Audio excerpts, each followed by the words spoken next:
uSports, Central Adamville, Charles Ashley. Now joining us, Coach Jim Murphy of the Hope Christian Huskies. Don't tell the other coaches, but this is the winningest coach out of all the coaches that we've had on today. Thanks for joining us. Well, that's a good crew of coaches you asked tonight. Yeah, that's a great crew who we assembled today. It's the best lineup I think we've had. But he's being modest. You have a lot of rings, you have a lot of wins, and you have a program that's been consistently good for years now. So you can accept a little bit of the praise, Coach.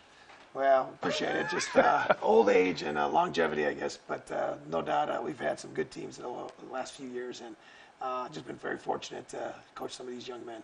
Obviously, the talk as of late has been just on the boys' side. You've just climbed over the 700 wins, which is it's unbelievable, especially how many years you've been coaching and what your record actually is. And then if you include the girls' season in there, I believe you're above 120 now. You know, to get that many wins, it doesn't just take consistency, but it takes a lot of good group of people with you, coaches and players throughout your whole time, your system. What's that like, the mark that you're at right now?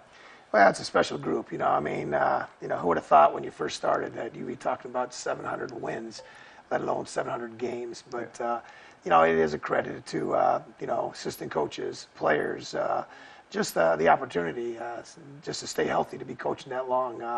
I still feel very young and still probably going to do this for a few more years. But, mentioned some of the great coaches that have reached 700. That's a pretty neat group, and I'm just very thankful to be mentioned with those guys. Yeah, you're on your way to the Hall of Fame soon, but, I know you got a lot of gas left in this tank. Tell us about this year's team, because Adam and I had a debate. Well, we actually kind of agreed. This is probably one of your most athletic teams that I've witnessed. I've only been here 7-8 years, but Adam has been covering sports about the same time. So in that 7-8 years, I was like, wow, he has a lot of athletes this year. Tell us about your team this year. Well, I think I had some really good athletes a few years back, but I think you're right. I think this is I probably got 8 kids that can dunk the ball. And not that dunking means everything, but just their athleticism is really good. I thought last year's team was really gritty. I think this team has found a way to win. We had a couple of those losses. I talked to Steve today about losing back-to-back to Rio Rancho and Albuquerque High. He says, you're having a down year. And I said, we're just a young group. I graduated 8 seniors last year, and this is a kind of a new group, but they are very athletic.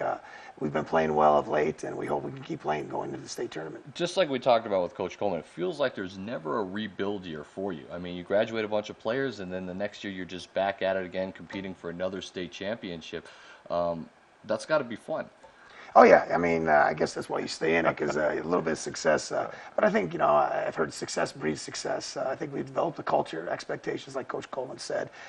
We expect the kids to come in and compete every year. Our goal is to be playing on that last day of the season, no matter what kind of team we have. I don't think we always have that talent, but I think the expectations are there, and we've created the culture. Kids can choose what schools to go to, whether public or private, and I think we've been getting some good basketball players, so they want to come to Hope to play basketball. Well, yeah, and speak to that also. Every preseason, your schedule is heavily loaded with 6A teams. Is that on purpose? Oh, yeah. I think since we jumped to the 4A or the 3A classification a few years ago, I became the athletic director, and we've got the opportunity. This year we had to drop a couple. We dropped Hobbs, which was unfortunate. I really enjoyed playing Hobbs the last 2 years, but we picked up a new team in our district.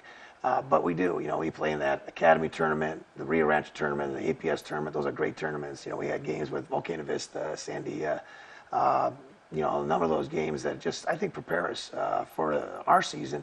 And, we're just very thankful. I mean, we don't have to travel, get to play great competition. And, our kids, I think, have been doing a good job. I think we changed a few years ago just competing with those guys to now that when we beat those guys, or when they beat us, they're pretty excited to beat Hope. So, I think the expectations have changed. I would agree with this. Yeah, I think, I agree. And what's crazy about these tournaments that you mentioned, you're not just competing in them, you're winning them. Every year you're winning. You've won the APS Metro Tournament.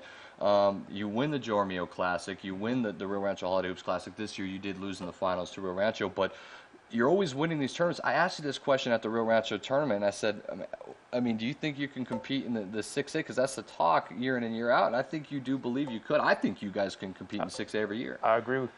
Yeah, it would be a great opportunity. We're not taking 4A for granted because there's some good teams out there. I think that one year they talked about Rio Rancho was 30-1. We were the one team that beat them. And then we didn't even win the state championship that year. We got beat in the finals. And so, regardless of classifications, there are good programs out there. But, the 6A is, no doubt it'd be fun to see how we could do. And I'm glad we get that opportunity. Let's get that rule changed. Look, can we do that? Can we get that I would changed? bet that if you guys move to 6A, you would become more of a powerhouse, because it reminds me of the Bishop Gormans. I played ball in Vegas, Nevada. When I was playing, they were okay. They would win every once in a while, but they jumped up in classifications, and now no one in Vegas can catch up with them. Do you feel as if you were given that opportunity, how far you could take that program? I think we might get a few more kids. I think we've lost a few really good players that wanted to play at the 6A level. Right. And so we've lost some of those kids, and maybe we could keep those kids, or maybe a few more kids would come. So that would help the program. Whether I'll still be there forever, I don't know. I go 1 year at a time. Lay the groundwork. Lay the groundwork, Coach. Yeah. I wish we had a little bit better facilities. I think that would help us a little bit too. But it's a great place where we're at. Hope's a great school as far as education. I've had 4 children that have gone there, and had the opportunity to coach 3 of my boys, and it's been a great situation for that. And then we get to play, like you said, compete for a state title every year, hopefully, and then play the big schools in the preseason. It's been a great win for us. Well, you're climbing the list of wins here in the state of New Mexico, and everyone now is looking at Ralph Tasker is up there, and obviously legend he is, over 1,200 wins. I mean, is this a possibility? Are you planning on sticking around? What is your plan going forward? Well, if you want to count those girls, I've got 33 years, but I looked at Coach Tasker 52 seasons. Oh.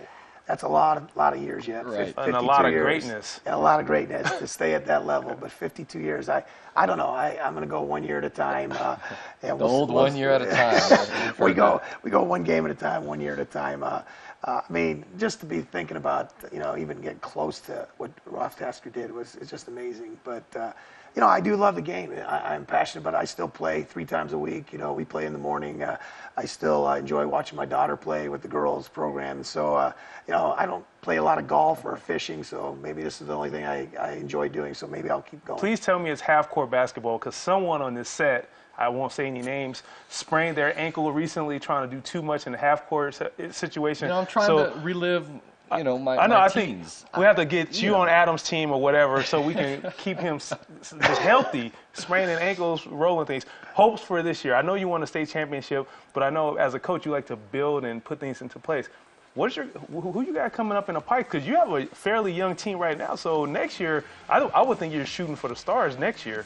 Well, we do graduate again, another 8 seniors this year, so we are going to be somewhat new. But the JV's tough. They have 1 loss on the year. They were identical last year. They split with Cleveland last year. They split with Cleveland this year. So our JV program should be good. I do have an 8th grade boy, Niles Dockery. His dad played for the Lobos. He's a good little point guard, and I can see, it's always nice to have a nice point guard, and he's a good little player. He's playing on our C team right now. So you always see that one kid that want to keep. I got to finish through this one kid, but hopefully we keep a lot of good kids coming. That's what keeps the coaches around. I know. Coach Murphy, we appreciate you coming on. It is our pleasure. You got to come back anytime. Look, we had all kinds of coaches on today, but that's the winningest one of them all, over 700 this year in the boys division and girls. Coach Jim Murphy, come on back here, uSports Central.